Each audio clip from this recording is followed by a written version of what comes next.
Dice así la palabra de Dios, hermanos. Al salir él para seguir su camino, vino uno corriendo e hincando la rodilla delante de él le preguntó: Maestro bueno, ¿qué haré para heredar la vida eterna? Jesús le dijo: ¿por qué me llamas bueno? Ninguno hay bueno, sino solo uno, Dios. Los mandamientos sabes: no adulteres, no mates, no hurtes, no digas falso testimonio, no defraudes, honra a tu padre y a tu madre. Él entonces respondiendo le dijo: Maestro, todo esto lo he guardado desde mi juventud. Entonces Jesús mirándole, le amó y le dijo: una cosa te falta, anda, vende todo lo que tienes y dalo a los pobres, y tendrás tesoro en el cielo. Y ven, sígueme tomando tu cruz. Pero él, afligido por esta palabra, se fue triste, porque tenía muchas posesiones. Entonces Jesús, mirando alrededor, dijo a sus discípulos: cuán difícilmente entrarán en el reino de Dios los que tienen riquezas. Los discípulos se asombraron de sus palabras, pero Jesús respondiendo volvió a decirles: hijos, cuán difícil les es entrar en el reino de Dios a los que confían en las riquezas. Más fácil es pasar un camello por el ojo de una aguja que entrar un rico en el reino de Dios. Ellos se asombraron aún más, diciendo entre sí: ¿quién pues podrá ser salvo? Entonces Jesús, mirándolos, dijo: para los hombres es imposible, mas para Dios no, porque todas las cosas son posibles para Dios. Este encuentro del joven rico con Jesús está registrado no solo en este Evangelio de Marcos, pero en los tres que se denominan sinópticos, es decir, Mateo, Marcos y Lucas. En los tres está registrado. Es palabra de Dios y está escrita, hermanos, no para nuestro entretenimiento, no para elevar nuestro acervo cultural. Está escrito para instruirnos, para nuestra formación como cristianos. Así que cuando meditemos en ella, pensemos en esto, hermanos.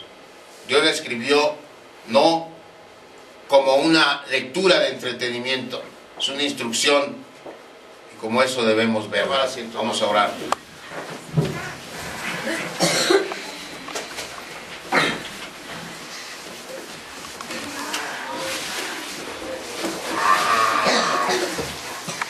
Déjenme empezar por decirles cuál es la enseñanza de este pasaje. Generalmente no lo hacemos así, generalmente vamos descubriendo y al final concluimos. Esta vez quiero empezar por decirles primero cuál es la enseñanza del pasaje. Y la enseñanza es que nadie puede comprender el Evangelio, nadie puede valorarlo, y mucho menos abrazarlo, si primero no comprende la ley de Dios. Esa es la enseñanza del pasaje. Nadie puede abrazar el Evangelio si primero no comprende la ley de Dios. Mi oración es, como ya lo expresé hace un momento, que cuando terminemos el mensaje esta tarde,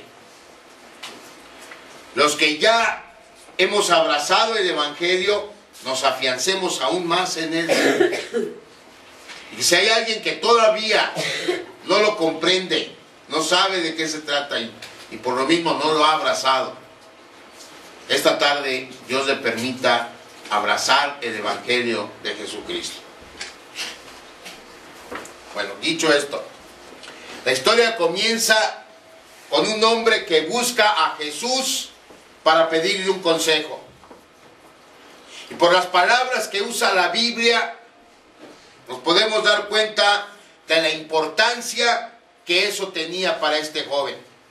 Es decir, él no se topó de repente con Jesús y aprovechando la ocasión le preguntó qué hacer para heredar la vida eterna. Encontrar a Jesús y preguntarle acerca del asunto más trascendental que alguien pueda afrontar era una misión para él. Y él quería cumplir esa misión lo más rápido posible. Le urgía cumplir con esa misión. Por eso, cuando él vino a Jesús, la Biblia dice, ¿cómo vino? ¿Cómo dice la Biblia que vino el joven? Se arrodilló, pero ¿cómo venía? Corriendo. Él vino corriendo a ver a Jesús. Este hombre necesitaba encontrar la respuesta a su pregunta lo más rápido y lo más claro posible. De manera que en cuanto llega a Jesús, se hinca en señal de reverencia y amablemente le pregunta al Señor Jesús, Maestro bueno, ¿qué haré para heredar la vida eterna? Seguramente él había oído de Jesús. Después de todo, la Biblia nos dice que la fama del Señor Jesús como el más grande rabí se había extendido hasta Siria. Si usted lee Mateo capítulo 4, ahí la Biblia nos dice que la fama de Jesús ya había alcanzado hasta Siria, es decir, había trascendido las fronteras de Israel. Y eso que el Evangelio de Mateo dice esto apenas al principio del ministerio del Señor Jesús. Aquí había pasado más tiempo, de manera que es muy probable que este hombre ya supiera de Jesús y supiera también que la enseñanza más importante que Jesús predicaba era acerca del reino celestial, de la vida eterna que se obtiene si se entra al reino celestial y de cómo se puede entrar a ese reino. De manera que sabía entonces que estaba en el lugar correcto, con la persona correcta para adquirir el consejo que buscaba. Una cosa más que sabía es que hay ciertas cosas que el dinero no puede comprar. Entre esas cosas, la ciudadanía del reino celestial. Y él quería esa ciudadanía. De manera que era cuestión de saber qué se necesitaba hacer. Él estaba dispuesto a hacer lo que fuera con tal de obtener la vida eterna. ¿Qué debo hacer para vivir para siempre? ¿Qué debo hacer para heredar la vida eterna? Esa es la pregunta que tan vehementemente le hace a Jesucristo.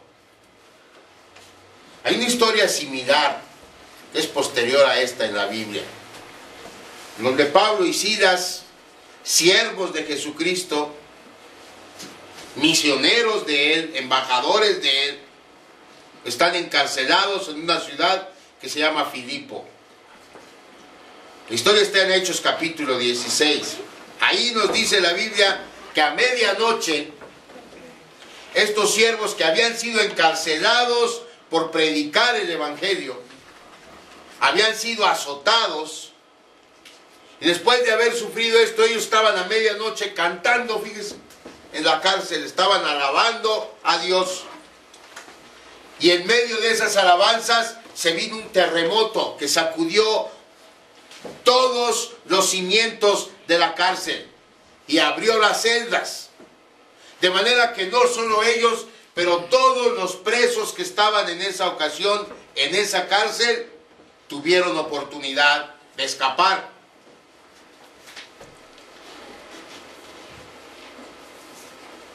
No pasó eso. Ninguno se fue. Y fíjese qué dice la Biblia que pasó. Abra su Biblia o busque en su Biblia Hechos capítulo 16.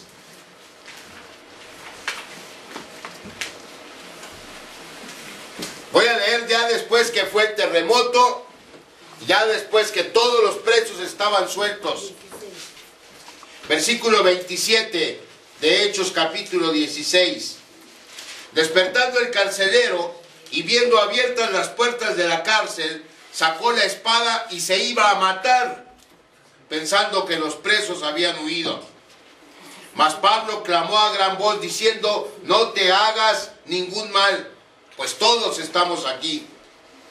Él entonces, pidiendo luz, se precipitó adentro y temblando se postró a los pies de Pablo y de Silas, y sacándoles les dijo: señores, ¿qué debo hacer para ser salvo?